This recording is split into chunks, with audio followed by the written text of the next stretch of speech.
Alors pour illustrer cette technique, on se retrouve maintenant en studio. Je vais utiliser le Stockman. Je vais utiliser aussi la cellule de façon à ce qu'on puisse voir exactement la différence entre l'utilisation du flash de manière standard et la technique justement que je vais vous montrer aujourd'hui. On va aussi à un moment donné shooter exactement les réglages qui se passent sur le flash. Donc là, je vais les shooter de manière plus close-up pour qu'on voit exactement comment ça se passe.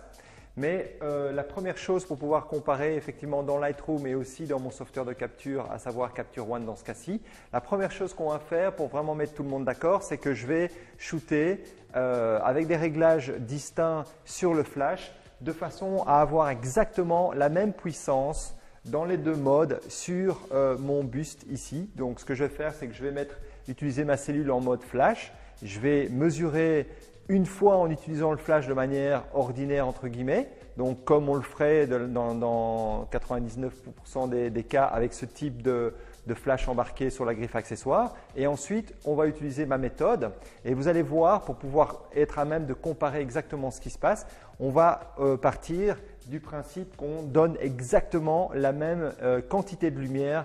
En réalité, ça va se passer à 2 dixièmes près puisque j'ai déjà fait quelques tests. Ce n'est pas très grave, d'autant que je serai surexposé de 2 dixièmes, mais on va voir ça en détail tout de suite.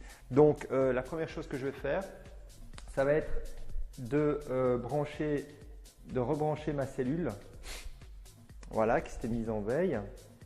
Je la mets donc en mode flash. Ça aussi, je vais shooter ça séparément. Je suis à 125e sur la cellule, ISO 100, et donc je vais faire 2 réglages distincts sur le flash. Alors la première étape, comme à chaque fois, en tout cas dans ma façon de travailler, c'est que je définis le diaph auquel je veux travailler. Dans ce cas-ci, je suis à f8 et je suis au 160e, ce qui va me permettre de toute façon d'éteindre complètement la lumière ambiante. En gros, si je shoot à ISO 100, à 160, à f8 dans le cadre dans lequel on est maintenant, l'image va être complètement noire. Et c'est exactement ce que je veux. Je veux que ce soit le flash qui soit 100% la lumière qui va affecter notre sujet. Donc ça, c'est la première chose.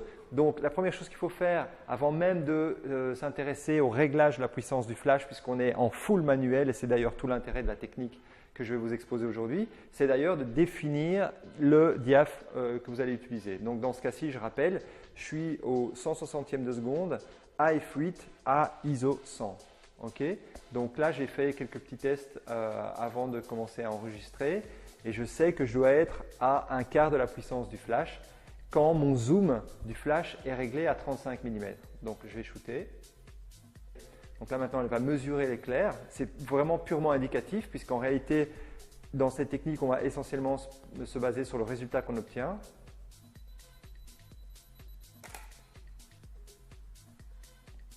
Voilà l'image, donc ça c'est le premier résultat. J'avais fait quelques tests comme vous le voyez ici à l'écran avant. Donc voilà, là on voit qu'on est dans la première séquence, je suis à 35 mm sur mon objectif, je suis à 35 mm sur le flash, donc on a le résultat habituel quand on utilise ce type de flash, donc à savoir une scène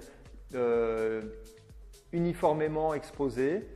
Et c'est exactement ce qu'on attend de ce type de flash. Et nous, à partir de là, c'est tout le contraire qu'on va faire. On va l'utiliser d'une manière tout à fait particulière puisqu'on va l'induire en erreur. Et en l'occurrence, dans ce cas-ci, je sélectionne mon zoom. Je vais monter à 105 mm. Okay, donc là, forcément, il va réduire, par un déplacement de lentille au niveau du flash, il va réduire le faisceau. Et c'est tout l'intérêt de la technique puisqu'en fait, il va faire un effet de vignettage. Alors j'entends déjà les grands spécialistes de Lightroom qui vont me dire que c'est un genre d'effet qu'on peut faire en Lightroom en 2 clics et c'est absolument pas vrai puisque je vais vous montrer de manière plus précise sur le fichier. On gère de cette façon-là notre contraste au niveau du sujet. Le côté vignettage qu'on peut faire dans Lightroom ou dans Photoshop va juste assombrir les coins, les angles, mais on va voir quand on va s'attarder au fichier dans Lightroom ou dans Photoshop d'ailleurs, ou même déjà ici au niveau de mon software de capture, que la lumière réagit d'une manière totalement différente. Mais je vais vous l'illustrer de manière plus précise quand on va se pencher sur les fichiers parce que expliquer comme ça peut être effectivement un petit peu compliqué à comprendre. Donc là, je suis passé à 105 mm sur mon flash. Et donc, je vais adapter aussi la puissance, que je vais passer à 1/8. On était à 1/4, je passe à 1/8. Toujours veiller, comme je vous le disais tout à l'heure, à un chiffre plein. Et je sais que dans ce cas-ci, j'étais donc à F8 et 9 dixièmes. Et je sais dans ce cas-ci qu'on aura une différence probablement de 2 dixièmes. En tout cas, c'est ce que j'ai obtenu quand j'ai fait les premiers tests. Voilà, on est à 11,1. Donc c'est exactement ce que je disais. Il y a 2 dixièmes de différence. Et on voit déjà le résultat ici à l'écran. OK. Il y a évidemment cet effet de vignettage, mais pas seulement. Et c'est encore une fois tout l'intérêt de la technique. Et je vais l'illustrer ici en venant sur mon software, en mettant la loupe. Vous allez voir ici que si on prend cet élément en bois, le sommet du Stockmann, vous avez des brillances ici qui sont en fait la réflexion. OK, vous avez des brillances ici qui sont en fait la réflexion de la lumière qui vient frapper en fait le blanc du mur et tout l'environnement en réalité, puisque le flash de manière générale expose la scène. Il y a toute une quantité de lumière qui est réfléchie et qui vient frapper dans ce cas-ci le haut du Stockmann, mais ça aurait pu être votre sujet aussi, votre mannequin, votre modèle, la brillance de la peau, la brillance du textile qu'elle porte sur elle, des choses comme ça, ce qu'on n'a pas du tout dans l'autre cas, puisque vous voyez qu'en fait cet effet-là n'est pas fait de manière en post-prod, on va dire. Ce n'est pas un effet de vignettage qui a été fait en post-prod, mais c'est un effet de vignettage qui est fait au niveau de la lumière. Donc la lumière est beaucoup plus contrastée, beaucoup plus concentrique, et donc dans ce cas-ci, elle est plus ponctuelle et elle n'affecte pas en termes de brillance ou de reflet, elle n'affecte pas certaines zones de l'image. Okay, comme on le voit ici sur notre sujet, c'est très très clair, on voit vraiment la différence. Ce qui va vous permettre en réalité d'obtenir un résultat comme j'ai obtenu quand j'utilisais en fait un flash de studio avec un Magnum, qui est un réflecteur de chez Profoto. Donc c'est un réflecteur qui donne une lumière très solaire. C'est un très grand réflecteur que j'utilisais avec une grille et qui avait la particularité de lui aussi focaliser la lumière. Donc dans ce cas-là, il me faisait des ombres portées très marquées, comme c'est le cas ici, et il focalisait lui aussi la lumière.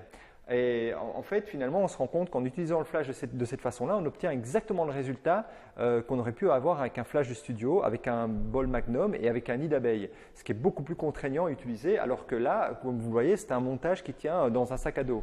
Et c'est vraiment tout l'intérêt de cette technique, c'est vraiment très très simple, ça fonctionne sur batterie et on a un résultat qui est tout à fait identique.